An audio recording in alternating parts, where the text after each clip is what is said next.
Nah, kita lanjut ya. Tadi kepotong karena durasinya lebih daripada 10 menit. Nah, kita lanjut lagi di selanjutnya. Nah, di sini ada tadi Undang-Undang Dasar 1945, TAP MPR, Undang-Undang garis miring Perpu, peraturan pemerintah pengganti undang-undang, terus ada peraturan pemerintah atau PP, selanjutnya ada peraturan presiden, selanjutnya ada peraturan daerah provinsi, lalu peraturan daerah kabupaten kota. Nah, ini adalah peraturan-peraturan ini tidak boleh bertentangan dengan sumber asalnya. Jadi semua hukum ini, hukum tertulis ini, semuanya itu sumbernya itu adalah sumbernya Pancasila. Makanya Pancasila itu sebagai sumber dari segala sumber hukum. Nah, di sini ada Pancasila. Pancasila ini dijabarkan lebih luasnya itu di dalam Undang-Undang Dasar 1945. Jadi Undang-Undang Dasar 1945 ini dijabarkan nanti di dalam undang-undang. Nah, pokoknya jadi semua ini tidak boleh bertentangan dengan undang-undang dasar. Jadi kalau misalnya di antara peraturan ini yang tidak sesuai, misalnya tidak mengandung keadilan, berarti ini ada yang salah di sini. Nah, apakah nanti dilihat nih ada uji material, apakah bertentangan dengan undang-undang dasar nggak? Kalau misalnya ternyata bertentangan dengan undang-undang dasar, misalnya tidak sesuai dengan pasal 33, nah berarti otomatis itu tidak sesuai juga dengan Pancasila gitu. Jadi jelas ya, ini Pancasila itu sebagai sumber dari segala sumber hukum. Nah, semuanya hukum itu mengacu kepada Pancasila. Kita lanjut ke bahasan selanjutnya.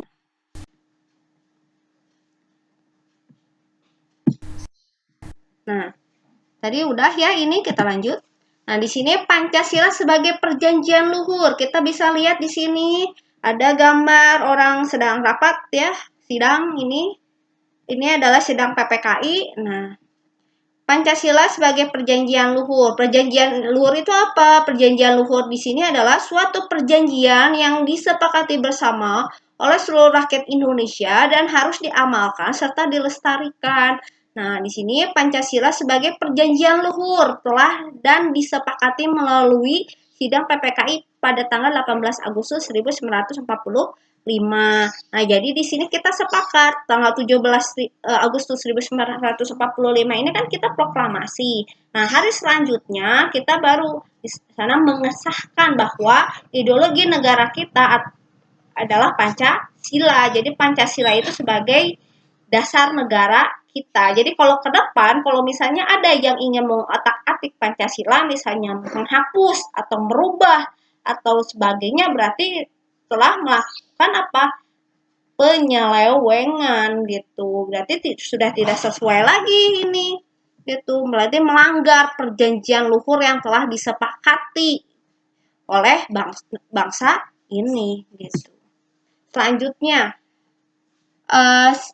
yang kelima, Pancasila sebagai cita-cita dan tujuan bangsa Indonesia. Nah, di sini Pancasila sebagai cita-cita bangsa Indonesia memiliki fungsi yaitu untuk menciptakan masyarakat adil dan makmur. Jadi cita-cita negara Indonesia itu adalah mendirikan masyarakat yang adil dan makmur. Ini tercantum di dalam butir Pancasila sila ke-5 yaitu adil dan makmur itu ada. Yaitu sila ke-5 itu adalah apa?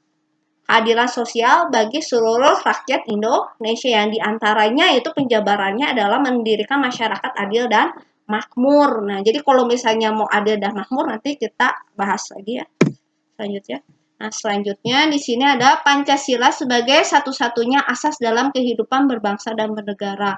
Asas itu apa sih? Asas itu adalah prinsip dasar yang menjadi acuan berpikir seseorang dalam mengambil keputusan-keputusan penting di hidupnya. Jadi kalau segala sesuatu itu, kalau orang Indonesia, ini apa yang saya lakukan ini bertentangan nggak ya dengan sila yang pertama? Bertentangan nggak ya dengan sila kedua, sila ketiga, sila keempat, sila kelima? Jadi harus dipikirkan orang Indonesia itu. Nah, di sini Pancasila sebagai satu-satunya asas adalah sebagai konsekuensi ditetapkannya Pancasila oleh bangsa Indonesia sebagai dasar negara dan juga merupakan pewujudan pelaksanaan Pancasila secara murni dan konsekuen. Nah, di sini asas kita itu yang 5 di sini.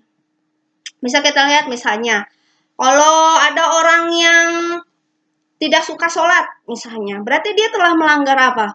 Nah, sila yang pertama, ketuhanan yang Maha Esa. Atau misalnya orang yang tidak berlaku sopan, atau misalnya atau lebih ini saya membunuh misalnya, berarti itu tidak sesuai dengan apa? Sila yang kedua. Terus misalnya ada orang kerjaannya rusuh aja, adu domba gitu kan kerjaannya gitu. Terus tawuran, misalnya tawuran antar pelajar, berarti itu telah bertentangan daripada sila ketiga. Selanjutnya, misalnya ada orang yang udah musyawarah gitu, udah bersepakat, tidak tidak mau menerima hasil keputusan daripada musyawarah, inginnya egois, ingin dia aja, menurut dia aja yang paling benar gitu. Nah itu berarti salah, itu berarti tidak sesuai dengan sila keempat gitu. Selanjutnya, sila kelima, misalnya ada orang yang sombong, pamer gitu. Terus akhirnya terjadi ketimpangan, jadi yang kaya semakin kaya, yang miskin makin miskin. Nah, itu berarti apa? Tidak sesuai dengan sila kelima, yaitu tidak menciptakan keadilan sosial bagi seluruh rakyat Indonesia gitu. Nah, ini adalah asas negara kita. Nah, jadi orang Indonesia tuh harus memikirkan segala suatu tindak lakunya itu, oh ini kira-kira bertentangan nggak ya gitu. Jadi kenapa apakah kita sudah berhasil menciptakan keadilan sosial bagi seluruh rakyat Indonesia? Belum. Karena apa? Ya kita introspeksi aja gitu. Apakah kita sudah menjalankan sila pertama dengan baik dan benar? Sila kedua gimana? Sila ketiga gitu. Sila keempat, nah itu makanya susah gitu ya gitu. Nah, susah ini mencapai keadilan sosial bagi seluruh rakyat Indonesia. Jangan menyalahkan pemerintah, tapi ini tugas kita semua sebagai warga negara Indonesia. Tugasnya itu adalah menjunjung Pancasila, yang mengamalkan ini gitu. Jadi kita akan bahas di butir Pancasila di bahasan selanjutnya ya. Kita lanjut. Ini Pancasila sebagai moral pembangunan. Nah, di sini Pancasila dijadikan kerangka acuan tolak ukur parameter arah dan tujuan pembangunan. Kita bisa lihat ya ini contohnya. Ini adalah termometer ya. Kalau kalian ke mall atau kemanapun sekarang ke area publik pasti dites ini dulu. Tes suhu ya. Kalau suhu kalian 36, 37 berarti kategori normal. Kalau kalian udah 38, wah berarti ini jadi tolak ukur ini orang ini sehat atau tidak gitu kan, fit dalam keadaan fit atau tidak gitu. Nah kesininya jadi tolak ukur apakah dia demam biasa atau kena virus COVID gitu. Nah selanjutnya di sini ada kompas. Nah kompas arah sholat. Nah ini ya. Nah ini menjadi tolak ukur kiblat itu di mana gitu. Nah di sini kita lihat Pancasila sebagai moral pembangunan. Pancasila ini dijadikan kerangka acuan tolak ukur parameter arah dan tujuan pembangunan. Jadi tolak ukur Indonesia itu adalah Pancasila.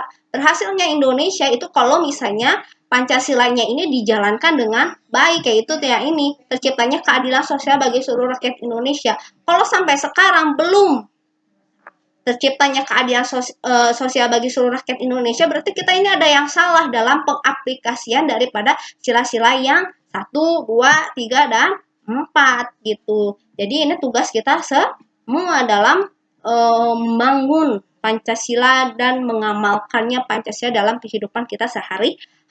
Supaya apa? Terciptalah ini cita-cita negara Indonesia yang tadi menciptakan rakyat yang adil dan makmur gitu. Begitu ya.